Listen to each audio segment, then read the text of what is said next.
Halo teman-teman, Assalamualaikum warahmatullahi wabarakatuh. Berjumpa lagi bersama saya. Di kesempatan kali ini kita review unit lagi. Dan unit yang saya review kali ini unit Airsoft Spring ya. Langsung aja kita angkat unitnya ke atas seperti ini. Di sini tulisannya 2011 ya, kayak gini. Di belakangnya tulisannya Combat Master kayak gini. Dan ini serinya adalah Q7 ya, Q7 kayak gini. Ini produk ini dari merek Zheng Sangtai. Nah, logonya kayak gini, kayak semacam logo-logo Transformer ya. Dan ini sebetulnya bukanlah pemain baru ya. Saya jadi ingat salah satu unit yang mereknya Zheng Sangtai juga pernah populer kurang lebih sekitar tahun 2012 ya. Dan itu mungkin sekitar 11 tahun yang lalu kalau kita hitung dari video ini diupload ya. Jadi mengingat ini adalah pemain lama ya merek ini, jadi saya cukup penasaran seperti apa sih kualitas dan performanya, apakah sebagus produk yang dulu. Oke, langsung aja ya, kita reviewnya di atas meja aja supaya lebih jelas ya. Oke, seperti inilah penampakan boxnya di atas meja ya. Ini boxnya aja udah keren banget nih kayak gini. Salah seorang teman saya bilang katanya unit ini adalah unit yang dipakai oleh John Wick di film-filmnya ya. Saya pun belum sempat mempelajarinya ya. Mungkin teman-teman lebih tahu, silahkan komen-komen ya di kolom komentar. Langsung aja kita buka boxnya seperti apa dalamnya. Dan di bagian pertama ini ada semacam buku panduan ya kayak gini. Kita lihat di sini tertulis Q7, kemudian kita buka aja langsung ada apa aja di dalamnya. Seperti biasa ada peringatan-peringatan kayak gini ya, peringatan untuk keamanan, kemudian bagian-bagian unitnya seperti ini, kemudian ada instruksi penggunaan ya, kurang lebih sama lah seperti unit-unit Airsoft Spring pada umumnya. Kita kepinggirin aja dan kita langsung fokus ke unitnya ya. Dan di dalam boxnya ini cuman ada BB bawaan ya kayak gini, dan ini cukup ringan, mungkin kurang lebih sekitar 0,12 gram ya. Langsung aja kita kepinggirin BB sampel dan boxnya, kita fokus ke unitnya ya. Pertama-tama kita bahas dulu warnanya ya. Nah, ini untuk warnanya sendiri kalau saya lihat-lihat sih ini warna material ya, bukan warna cat, jadi bukan dari pen. Ini materialnya sudah hitam dop, udah kayak gini, udah keren dari sananya. Kemudian ini tebal dan solid ya, kayak gini solid. Kemudian kita amati dulu dari bagian magasennya dulu deh. Kita buka dulu magasennya, dan bagian magasennya ini udah ditanam pemberat, jadi cukup berat kalau misalkan kita genggam kayak gini. Dan kita amati lagi bagian lain. Untuk ketebalannya sendiri ini lebih tebal daripada handgun spring pada umumnya ya. Jika biasanya handgun spring pada umumnya kan ini kopong, nah ini bener-bener padat.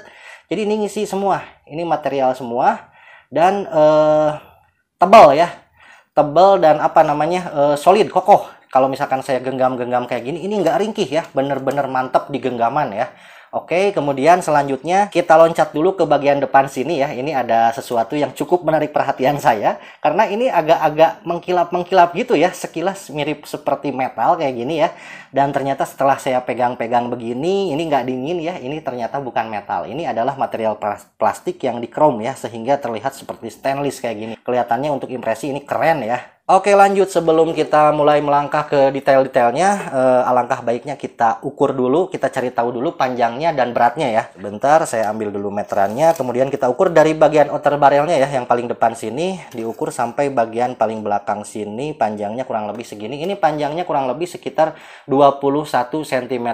Saya nggak tahu ini Taran Tactical itu unit replika dari apa, mungkin memang dari Taran Tactical ya. Intinya ini saya nggak tahu ini skalanya 1:1 atau bukan, tapi kalau misalkan saya lihat daripada ukuran ketika saya genggam seperti ini saya yakin skalanya 1:1, karena memang tangan saya cukup gede dan ketika menggenggam ini ternyata ini masih ada space ya, berarti ini bisa dipastikan skalanya 1:1. Kemudian kita lihat bagian lainnya lagi. Nah, jika biasanya di Tokyo Marui bagian hammernya ini aktif, ini enggak ya.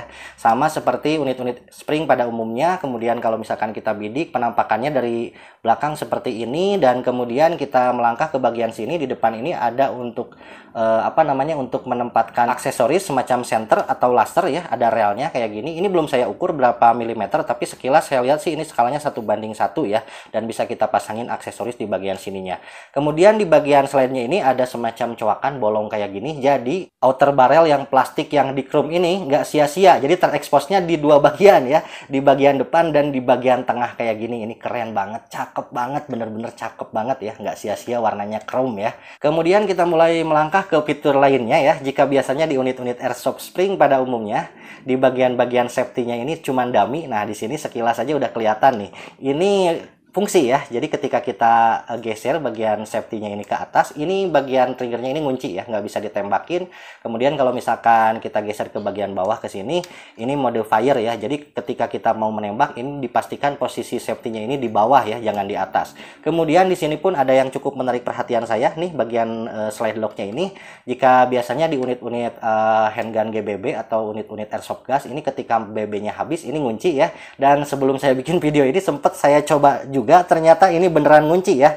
Kelihatan dari magazinnya di sini ada semacam apa ya, semacam tuas untuk mendorong bagian slide lock-nya ini. Jadi ketika BB-nya kosong, ini ngedorong ke atas sehingga ngunci. Kita praktekin aja ya. Nah, ini BB-nya kosong. Kalau misalkan kita kokang, ini istilahnya BB terakhir ya, atau BB-nya sudah habis. Ketika kita kokang, ini slide-nya ngunci ya, otomatis kayak gini. Nah, seperti handgun gas ya.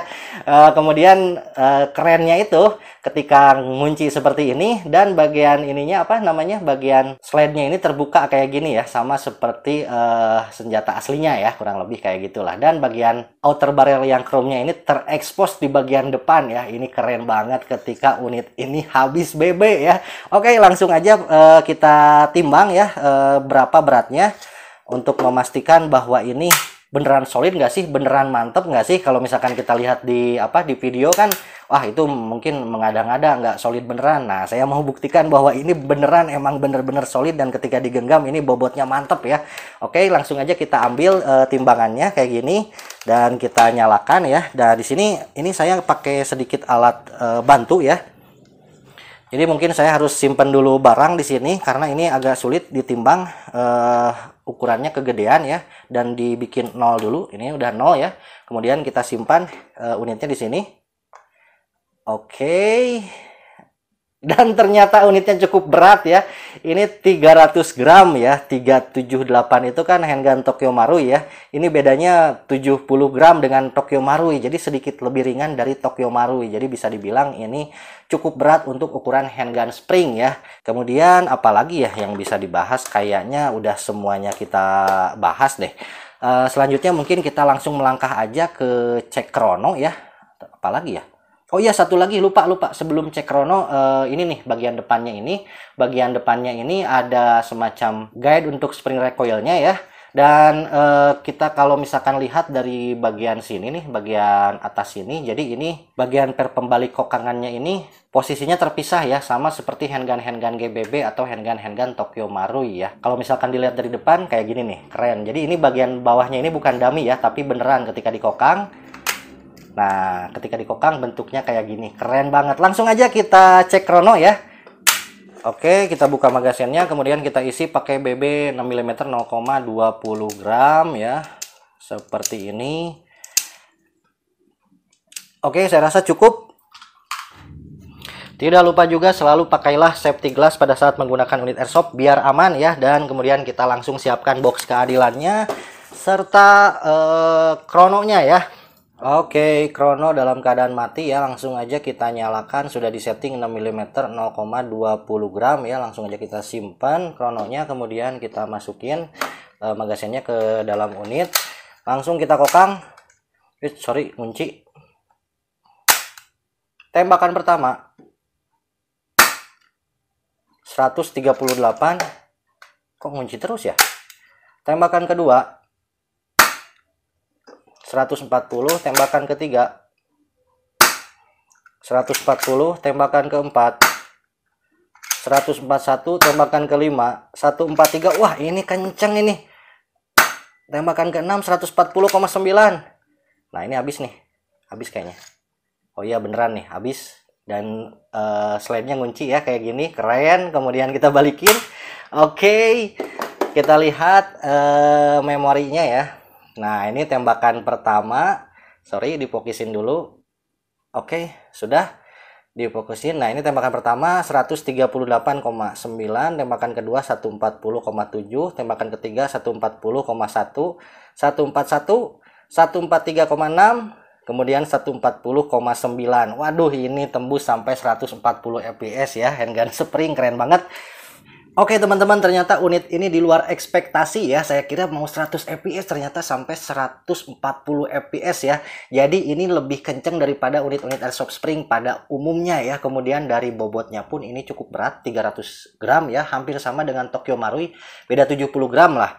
Jadi kesimpulan dari saya, ini handgun keren banget ya. Jadi dari mulai materialnya bagus, kemudian bobotnya pun berat, FPS-nya tinggi, kemudian dari modelnya pun nggak malu-maluin dan banyak fitur yang cukup aktif di sini ya. Saya rasa ini recommended banget buat diturunkan di segala situasi ya, mulai dari dimainkan, dipakai untuk tembak target iseng-iseng, kemudian untuk skirmish, kemudian untuk dikoleksi, untuk dipajang, untuk keperluan fotografi atau videografi. Pokoknya ini cocok banget lah. Bukan cuman modelnya yang keren, tapi performanya pun mantap ya. Oke, sekian aja dulu review dari saya. Mudah-mudahan video ini dapat menghibur, menginspirasi, dan menjadikan bahan referensi buat teman-teman semuanya. Mohon maaf apabila ada kekurangan dan salah-salah kata. Sampai jumpa di lain waktu dan lain kesempatan di video-video selanjutnya. Assalamualaikum warahmatullahi wabarakatuh.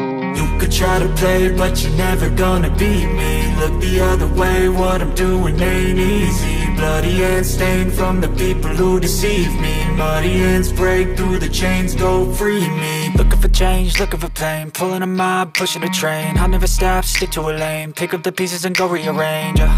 I'll be the best above all the rest, put me to the test and expect nothing less. You check as I'm chess, what's happening next? Yeah. He got the venom, a tangible weapon, no coming in second. This life is a lesson. He got a new engine from pain, that's a blessing. New focus, no guessing, just bold and obsession. All in his possession, you got their attention. I'll leave an impression and take your redemption. Just kill, no discretion. Your mind is a weapon. 11-11, it's time for progression. Oh!